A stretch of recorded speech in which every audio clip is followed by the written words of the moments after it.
Bismillahirrahmanirrahim. Assalamualaikum warahmatullahi wabarakatuh. Alhamdulillah wassalatu wassalamu ala Rasulillah wa ala alihi wa sahbihi wa man wala. Jemaah salat Isya, tarawih dan witir yang dimuliakan oleh Allah. Orang tua kami, bapak-bapak, ibu-ibu, hadirin sekalian yang insyaallah dimuliakan oleh Allah. Dalam sebuah hadis diriwayatkan oleh Imam Muslim dan Imam Bukhari atau Sahihain, dikisahkan ada seorang Bani Israel dari kalangan Bani Israel. Beliau ini dikenal sebagai seorang pembunuh yang memang korbannya itu tidak lagi terhitung dengan jari, sudah ratusan orang. Jadi Allah Subhanahu wa ta'ala memberikan hidayah kepadanya untuk bertaubat. Kemudian si Bani Israel ini dia pergi menjumpai seorang alim, orang yang berilmu. Kemudian karena kedurhakaan dengan penuhnya dosa yang ia lakukan, dia merasa bahwa dia ini tidak pantas diterima oleh Allah, tidak mungkin diampuni dosanya karena maksiatnya itu begitu banyak. Bukan hanya sekedar membunuh, tapi juga dia dikenal seorang pemabuk, pencuri dan sebagainya. Artinya memang orang yang sangat-sangat kejam dikenal. Kemudian dia datangi alim tersebut, dia bertanya apakah Allah akan mengampuniku dan bagaimana cara agar Allah ini mengampuniku, agar aku ini terlepas dari dosa-dosaku. Kemudian si alim menyampaikan kepadanya bahwa sesungguhnya Allah itu Maha Pengampun. Namun kemudian hendaklah kamu berpindah tempat dari kampungmu ini ke kampung yang lain yang di sana memiliki banyak pintu-pintu ilmu ataupun majelis-majelis ilmu yang bisanya banyak peluang kamu untuk bisa beribadah. Karena di tempat kita ini dikenal sebagai tempat orang-orang bermaksiat, banyak sekali pelaku-pelaku maksiat. Maka atas dasar nasihat inilah si Bani Israel ini kemudian dia melangkah dengan kakinya berjalan menuju ke kampung sebelah yang di sana banyak kebaikan. Kemudian tidak sampai di tempat tujuan, masih dalam perjalanan, lantas Allah Subhanahu wa ta'ala memanggilnya dan kembali kepada Allah Subhanahu wa ta'ala. Dan Bapak Ibu sekalian yang Allah muliakan, sesungguhnya si Bani Israel tadi dengan begitu banyak dosanya, Allah ampuni segala sesuatu yang berkaitan dengan dosanya, Allah ampuni segala maksiatnya, dan Allah tetapkan pahala baginya. Pahala dari mana? Pahala karena dia langkahkan kakinya tadi, Pak. Nah, dia melangkahkan kaki tadi untuk menuju ke kebaikan, ke kampung sebelah, untuk dia bersungguh-sungguh agar berubah. Maka di sana Allah telah catatkan kepadanya pahala yang besar dan Allah ampuni segala dosanya. Bapak Ibu sekalian yang Allah muliakan, kisah ini merupakan salah satu riwayat sebab turunnya satu buah ayat di dalam Quran surah An-Nisa ayat 100.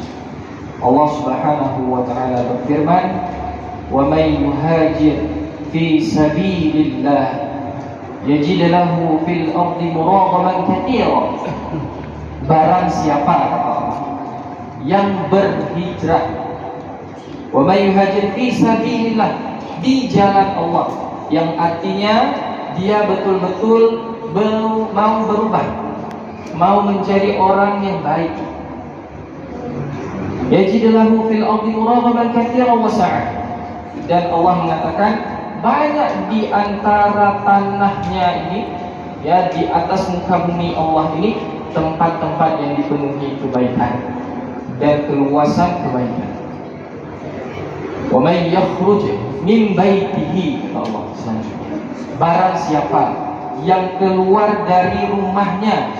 Nah, ini Bapak Ibu sekalian, kita keluar dari rumah masing-masing.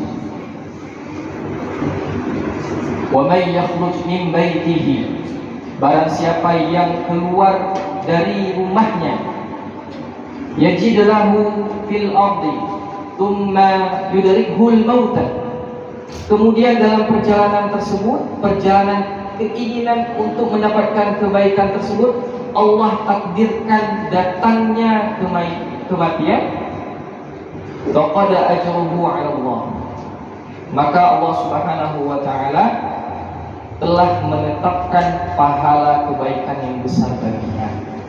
Wa kana Allahu ghafurur rahim, dan ingat bahwa Allah itu Maha Pengampun lagi Maha Penyayang. Jemaah sekalian yang dimuliakan oleh Allah Subhanahu wa taala, kita ini berada di bulan Ramadan. Banyak orang, khususnya kaum muslimin, yang sudah berangan-angan, berancang diri, ya, berencana. Ini kalau sudah masuk bulan Ramadan, disitulah kita tobat. Jadi memang sudah mempersiapkan diri, ya Allah, di bulan Ramadan ini saya mau bertaubat kepadamu.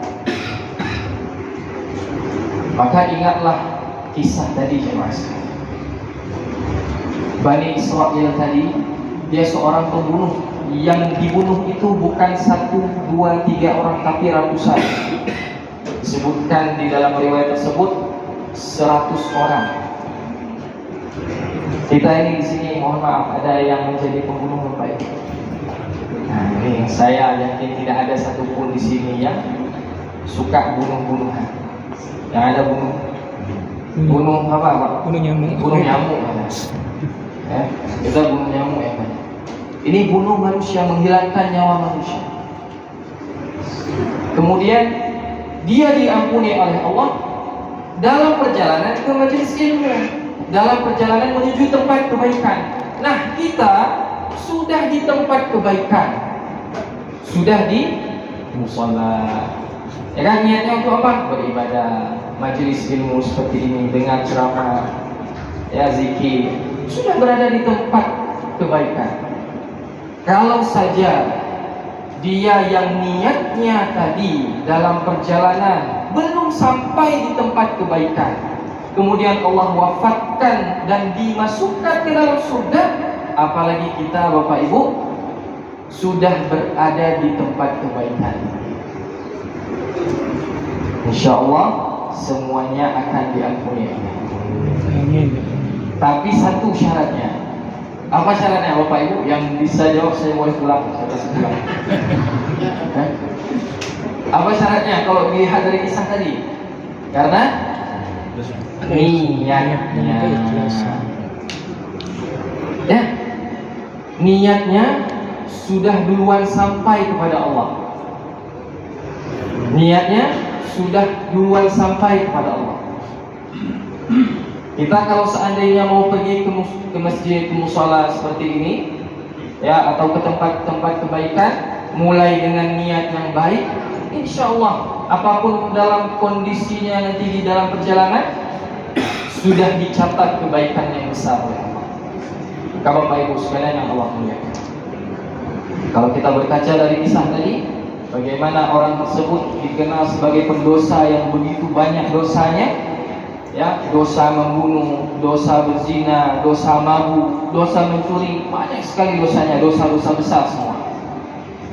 Apalagi kita yang mungkin tidak ada pernah kita melaksanakan dosa besar seperti membunuh dan sebagainya, pasti ampunan Allah lebih terbuka lebar bagi kita semua.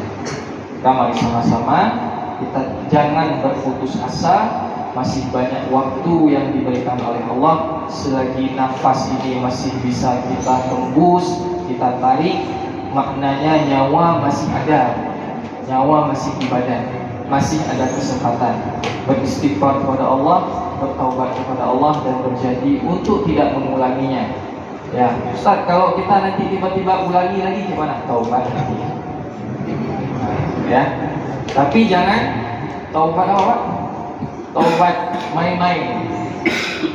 Ini edisi Ramadan aja mau taubat. Nanti kalau udah siap Lebaran, mulai lagi. Ya bukan?